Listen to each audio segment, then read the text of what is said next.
All right, band back together. Eric Nadel, Matt Hicks, Jared Sandler. Excited for baseball to be back, hopefully at the end of July, as long as we can all do our part and keep everyone healthy. A lot of really interesting elements to this season, guys. And so I want to start off with that 60 games. One of the conversations with John Daniels and Chris Woodward has been about the strategy, both in terms of roster building as well as in-game management, because you might not give a guy a full month to get out of a little bit of a skid, because every game is almost worth 3 games if you were to proportion in the 60-game schedule to 162-game schedule, a little bit under that. But what are some of the things that interest you, Eric? We'll start with you, about the competitive side of a 60-game schedule and a race to be one of the 5 playoff teams from the American League. Normally the first couple of weeks of the season are given far more importance than they should, because there hasn't been any past performance to that point. A guy starts with a bad 2 weeks and you figure he's never going to get a hit. And the manager's always saying, well, it's just a 2-week segment. You can pull a 2-week segment out of any season, and Mike Trout's going to have a bad 2 weeks. Well, now you pull a 2-week segment out of the season and it's almost a quarter of the season. So it's so much more important that guys don't get off to bad starts, or you can get buried. And I don't know how you prevent it. It's something teams go through all the time in spring training with guys who tend to get off to bad starts. But it's going to be far more important than ever that doesn't happen. We need to not see a Rougned Odor April performance in August this year. And Jared, and you're right too, because a player's not going to have that long leash to be able to try to work his way out of an extended slump, because he's not even going to be given the opportunity to get into an extended slump. And it stands to reason that, at least for most teams, you should anticipate a few guys are going to get off a slow start. So I think that's something that everybody's going to have to deal with. It'd be nice if everybody were cooking at the start of the season, and for maybe the 1, 2, or 3 clubs that everybody's kind of clicking on offense, and they get off to a good start, that'll give them the advantage. But I think you have to assume that every team is going to have a couple of guys that just aren't going to get off to that good start. And then the question becomes, what do you do? How do you handle it? In situations where you have, veterans who have a track record and who, people want to see play, they might be given a little bit of a longer leash. But I don't know as though, with a team like Texas, that anybody's going to fit into that category. So a lot of people have talked about how you would maybe use your rotation differently, or your pitching staff. And I don't know that, you're more or less inclined to use an opener. And I think the Rangers pitching staff is built in such a way, the rotation, I should say, in which, we probably won't see an opener if it's the 5 guys we believe to be a part of the rotation. But are you maybe, it's a weird deal because we're so concerned about the pitchers, but you also, I don't want to say you're not going to take any game off, but you're certainly not going to approach, the games right off the bat as just your casual April game, not wanting to push a guy. I'm curious how they use the bullpen and how often we see guys maybe pitching 3 straight games because of the fact that, again, these games are so important. I wonder what sort of strategy we'll see deployed on the pitching side. And what's interesting is that, a lot of times managers can look and say, hey, this guy's done it this way and that guy's done it that way, and I kind of fit into that style, but we've never seen a 60-game season before. So I think a lot of these guys are going to be coming up with kind of their own plan, and we might see a lot of different versions of strategies employed when it comes to that. Yeah, I think it'll be more of a no-rolls bullpen. Other than the obvious closer, you're going to see guys coming in at different points of the game. While the Rangers may not use an opener, I think more teams will use openers, and in a higher percentage of their games than they otherwise would, if they determine that their starting pitchers are not likely to go beyond 5 innings.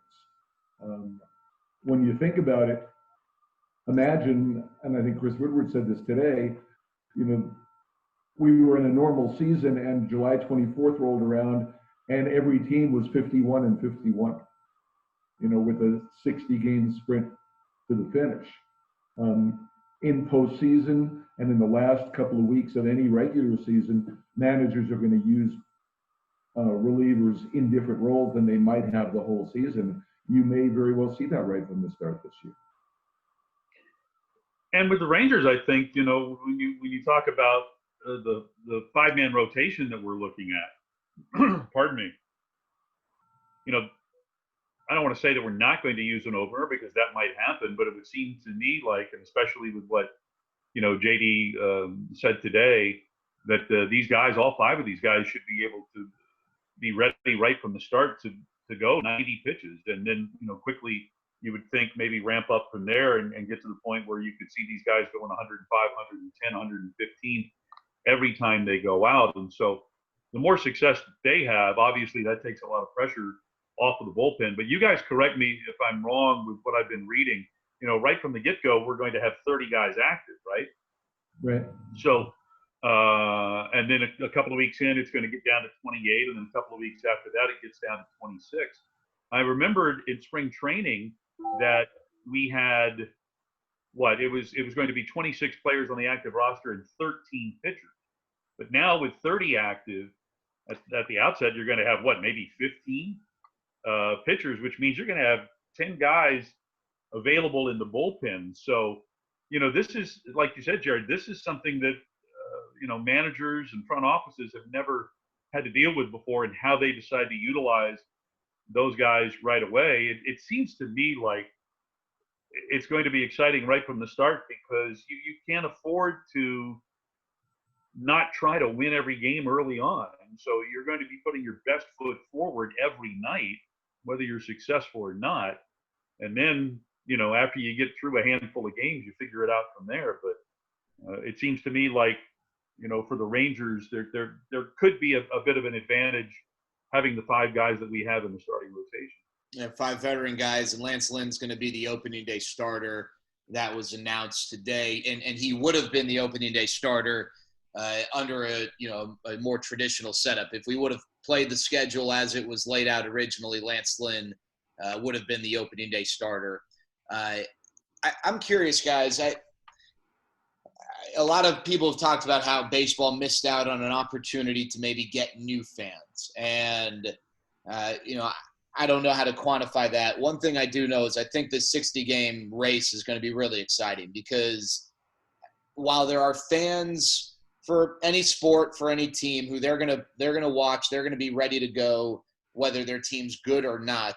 In baseball, when you play every day and you typically play 162 games, it's really tough when on June 1st you've got 4 months left and you're 17 games under or out of a playoff spot, or you're not going to do it. And I think more fan bases will have teams that are in it for, closer towards the end.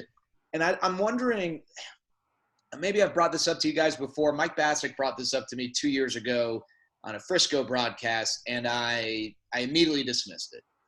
But as I think about ways to combat the marathon 162 game season and, ways to make it exciting, I wonder, we're never going to eliminate games. I don't see the owners ever agreeing to drop 162 to any sort of number.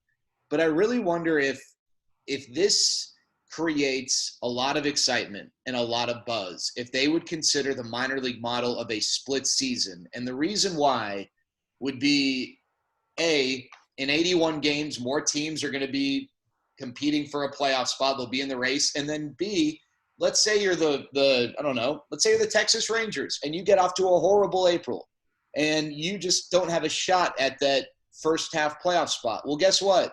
Mid-July, or whenever the 81 game mark is, you get a fresh start, and now that brings that fan base back into the mix and allows them to stay engaged for more days within the 162 game season than under the current format.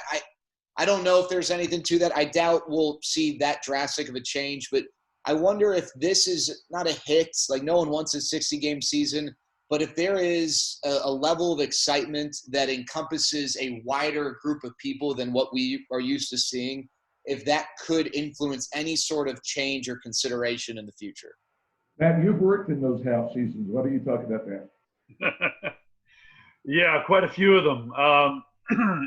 The one thing that you deal with in the minor leagues, usually regardless of the level, is your team. The composition of your team changes quite a bit from the first half to the second half, and especially if you have a really good team in the first half, let's say at the AA level, pardon me, and you end up winning your first half title, so you've secured a spot in postseason play, and you've got 3 or 4 prospects that are knocking on the door of promotion. Oftentimes, the fact that you've won that first half means that you lose those guys, so you don't have them in the second half. Pardon me again. And so a lot of times that team that you have in the second half, because the major league organization knows you're already involved in postseason play, you might not have anywhere near as strong a team in the second half. So you might end up limping into 3rd or 4th place with a losing record, but it doesn't matter because you've already made it.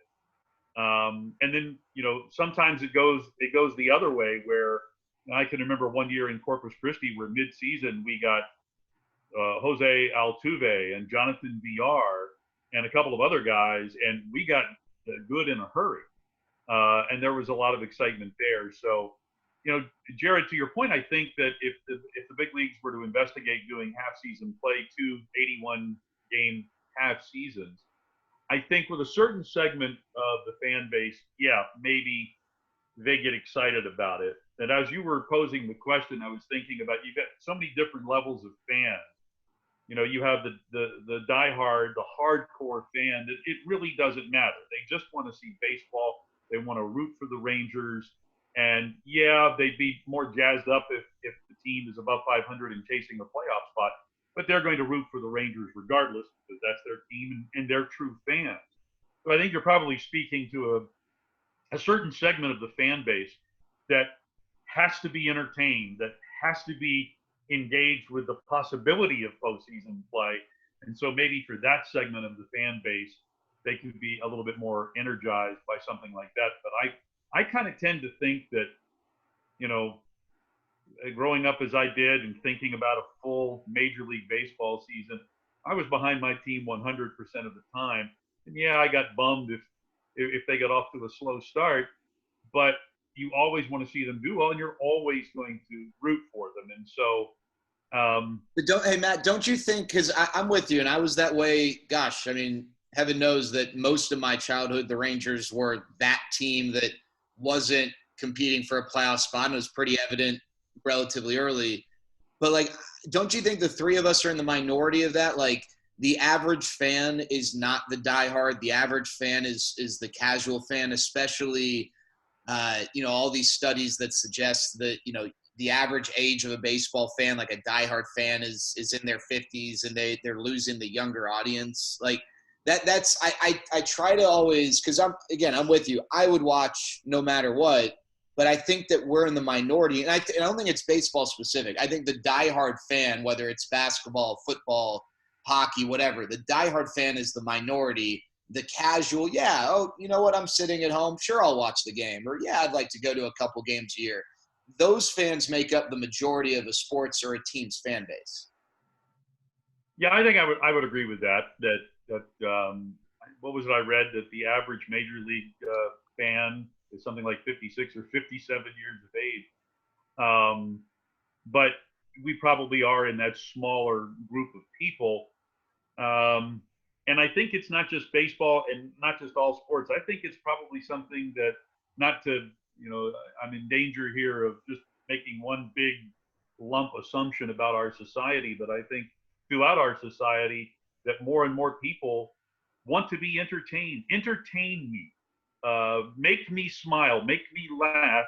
Do something that is interesting and engaging so that my attention span can be drawn out a little bit longer.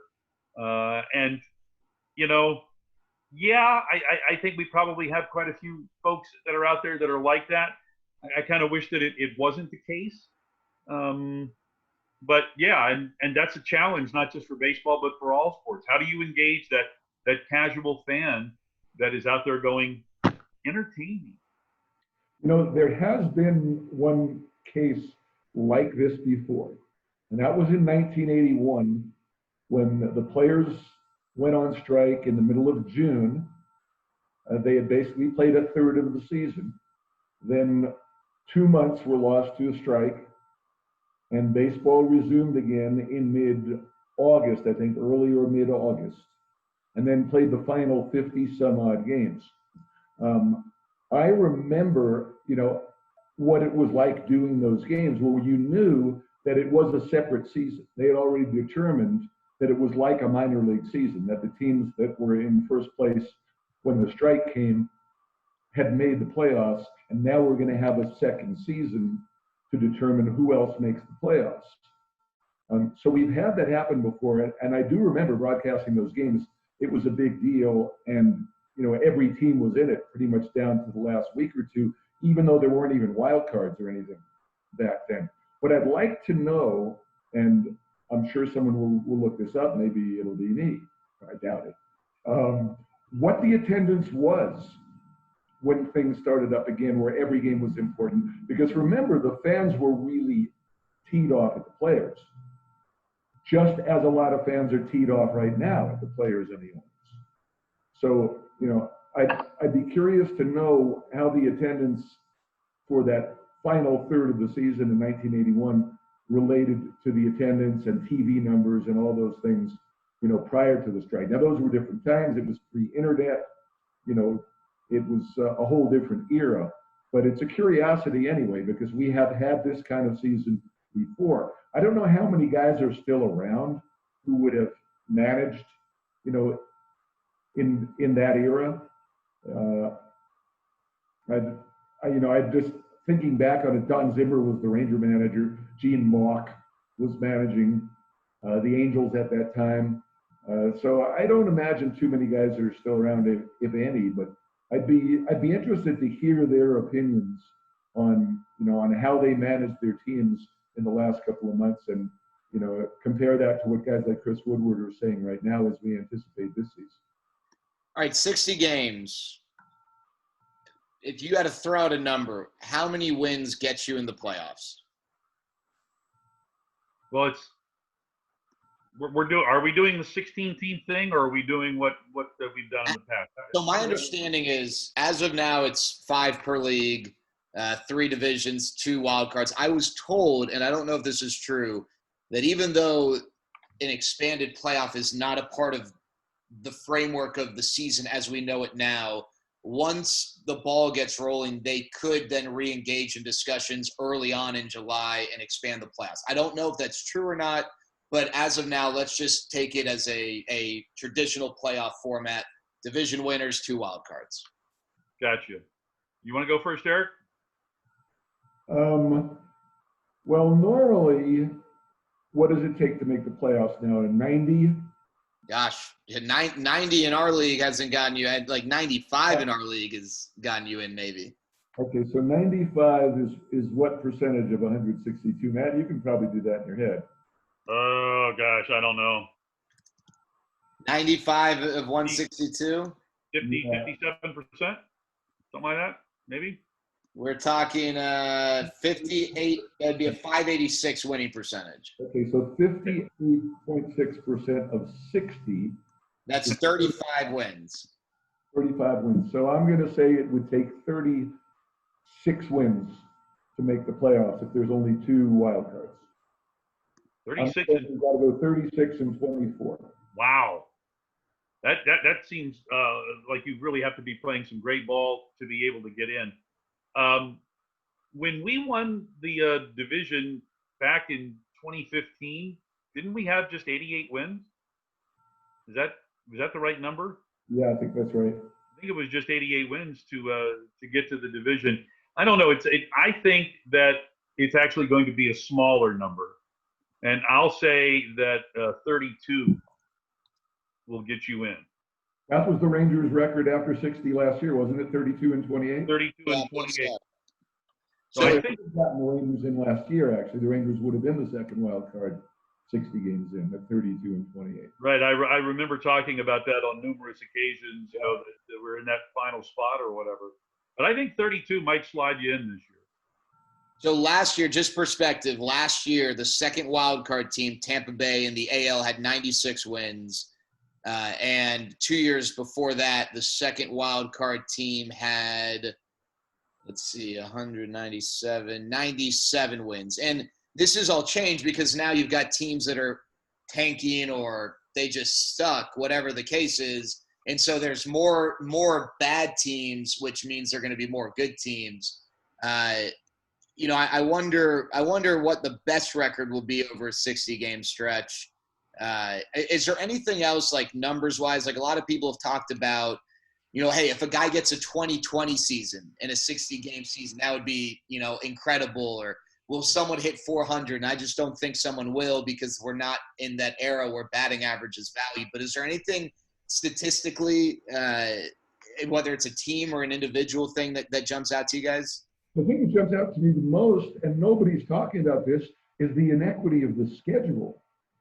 I mean, if the Central Division still has, two really horrible teams, if Kansas City and Detroit are still really horrible, it's a tremendous advantage for those other three teams. If they're the only division that has two, absolutely rotten teams, it's completely unfair. They're going to be competing for wildcard spots with no semblance of a similar schedule to teams in other divisions. That seems to be lost on everybody right now. If the West is a really strong division, as everybody seems to think it'll be, where maybe there's only one really bad team in Seattle, and maybe they're not even really bad for 60-game stretches over the last couple of years, they've been actually very good. It's completely unfair how teams are going to be competing for a wild card spot. Although, just to be a bit of a devil's advocate there, those teams in the AL Central will have to play teams in the NL Central, even though it'll be fewer games. And that, appears to be a pretty strong division, more so than just 2 or 3 solid clubs. But the other thing that is kind of odd, and I don't know where I saw this on Twitter, you could, during this shortened 60-game regular season, be playing the team that you're going to face in the World Series during the regular season, but you would not have played a team that you will face in the playoffs. I think Mike Farron tweeted that. I think maybe he did. Yeah. But I mean, that's interesting. You might get into the postseason and you might have to, play the White Sox in the first round, and you didn't even see them for 60 games. You could also lose a perfect game for the first time with the extra rules. I don't want to get Matt started. Matt is not a fan, and frankly, nor am I. I don't want to get you started on that.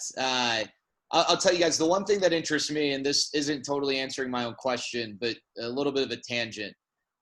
The Rangers and every other team have certain guys for whom this was going to be whether it's a make it or break it year, or maybe this was a critical year in their evaluation to determine whether or not to offer an extension or move on from a guy. And I think of like Rugi. I mean, Rugi's put together great 60-game stretches before. That's nothing that we haven't seen. But the question with Rugi is, what can he do over 162 games? And I asked Woody this earlier, and he even acknowledged that it's almost impossible to really have a true evaluation over 60 games. And I think I'm fascinated by some of the decisions that get made by teams after this season based on whatever information they can gather. Like, if Rugi has a great 60 games, and not every game, let's say Rugi's numbers after 60 games are really good.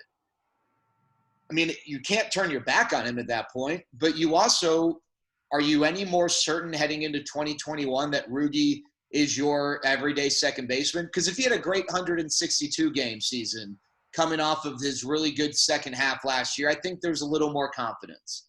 But great 60 games, I think we're still asking the same questions. That, to me, the big picture beyond 2020 is really fascinating from a team building standpoint. Yeah, in the case of a guy like Rugi, it may depend a lot on the process, in how he looks during those 60 games. Is he doing the things that they have felt all along he needed to do to get better? Where if he consistently does it for the whole 2 months and gets results, maybe you can feel more confident about it. But I think you're right. How about a guy like Uzman? Yeah. So many guys get exposed after a couple of months. I mean, I think back to last year and what Domingo Santana did for Seattle the first couple of months of the season. You know, he would have seemed to be an all-star and an MVP candidate, and by the end of the season, he wasn't even playing. So, you know, it's a really good point, Jared. And it's, you know, the evaluation, talent evaluation, to me is the toughest thing about baseball in so many different ways. And you've just added another element to it. Sure. You brought up Guzzi, and I think back to when we, you know, stopped things in mid-March, where we were in terms of talent evaluation and what the lineup was going to look like and what the defense was going to look like. Remember, Isaiah Kiner-Falefa was so good there for a stretch of about the last 10 games that we had in spring training that the talk was is that he might just force his way into being the starting third baseman and push Frazier across the diamond to be over at first base. With, you know, then, you know, what do you end up doing as far as Guzzi's concerned? And of course, Greg Bird was obviously in the mix. And I think about this delay, and I think about, you know, the impact that it's had on a guy like Isaiah Kiner-Falefa, who probably was, at the time we stopped, the best hitter in the Cactus League. So, you know, now after this downtime, how do you evaluate guys in a real quick, as you put it, spring training 2.0? Yeah, that's without games against other teams, you know, we haven't even heard for sure if there are going to be games against other teams, and if there are, they're going to be just a handful of them. It's not going to be anything like a normal Cactus and Grapefruit League spring. Right. All right, last thing, guys. This comes from someone on Twitter. Sam wants to know, how will broadcasting change without fans in the stands? What are they? I don't know if they is the league or just our broadcast planning to do differently to fill the dead air with no fans. And I think you could make some jokes like, well, we play Oakland in Oakland several times a year and we go to Tampa, but you know, on a serious level, I guess we might have fans at home, but on the road, perhaps there won't be fans. So what do we know about the broadcast setup? It's going to be weird. As I understand it, we are going to be offered a crowd noise loop. And also, as I understand it, Major League Baseball now is evaluating various crowd noise loops, which makes sense. And, you know, for us, as long as I think we have some sort of ambient noise in our headsets, the fact that there are no actual people in the seats may not be as disconcerting as what we're going to have to do on the road games, where we'll be in our home stadium working off TV monitors. To me, that's much more of a challenge than working without fans in the ballpark. And Matt, you've probably done, you know, hundreds of minor league games with, you know, less than a couple hundred people in there. I've done, you know, a lot of minor league hockey games that way and women's pro basketball games that way. And I really wasn't any less excited. Yeah, this is a question for Ted Nichols-Payne. Wish we kind of had him in here on this, missing Ted a whole bunch. Yeah, when you mentioned that, Eric, I can recall one game in particular I did in the Carolina League where I was actually able to count 7 people in the seats. Oh, 7 actual fans, which was a game that started a little after 1 o'clock in the morning. It was the second game of a doubleheader that we had to get in on the last day in Winston-Salem for our club. And we started that doubleheader at 6 o'clock the previous evening. We had like 4 rain delays in the first game, and then managed to start the second game at about 1:15. And basically everybody had left, but there were a handful of second shift workers from a nearby factory that saw the lights at the ballpark, and they just sauntered in and watched the game. And, you know, you make it what you can. I remember in that particular broadcast that I was on the road, I just had a running conversation with my board op back in Frederick, Maryland. And we talked about a variety of things, including other sports outside of baseball and other things that interested us, to try to keep the audience. Now, I'm not saying that that's something that we would end up doing, but I think that you're probably going to hear some interesting broadcasts this year, especially when we have to do those games, those road games, off of a monitor where we're only seeing what's on the monitor. You know, when we're at a ball game, you know, when you're doing the play-by-play, Eric, I can look at something else and maybe pick up something else, but we're not going to have that capability. So I think we're probably going to have to get a little creative with how we fill that dead time, and maybe we should practice a little. You know, you doing a little play-by-play and me just off to the side. Well, how about Yankee Stadium a couple of years ago where we had the long rain delay and it ended at 1 whatever it was in the morning? Oh, yeah. Nobody there, and the Rangers had this huge rally to win in whatever extra inning that was. I remember screaming like a maniac, even though there was nobody there, and having the feeling that everybody in the stadium could hear me, but not particularly caring about that. And we could hear, I think it was Prince's kids, Prince Fielder's kids were like two of 25 people that were left in the stands, and they were going crazy. And I think we had more fans at that point than Yankees fans. Something like that. I remember we were kind of fired up too about how that whole ninth inning played out. Yeah. Remember, because we were thinking that we were going to really get the royal job there against us, and then we ended up finally, finishing that ninth inning. And so I think we were kind of fired up from a variety of viewpoints. Yeah. I think Girardi was like campaigning for something, and right, I think like Girardi was he trying to get the rain delay sooner, or like. And Aroldis Chapman couldn't throw the ball to save his life. It was a wet ball, something like that, if I remember correctly. Yeah. I don't know. All right, fellas. Well, excited for baseball to be back, and excited to bring broadcast to Rangers fans starting in late July. I don't know if we're going to do any tune-up games. I imagine perhaps we might, but it's great to be talking baseball. Whatever form of exhibition it is, whether it's the Rangers against the Astros or the Beasleys against the Wakamatsu's intra-squad game, we'll do one or two of those just to make sure that everything at the new ballpark actually works. That makes sense. All right, fellas, I appreciate it. Thank you, guys.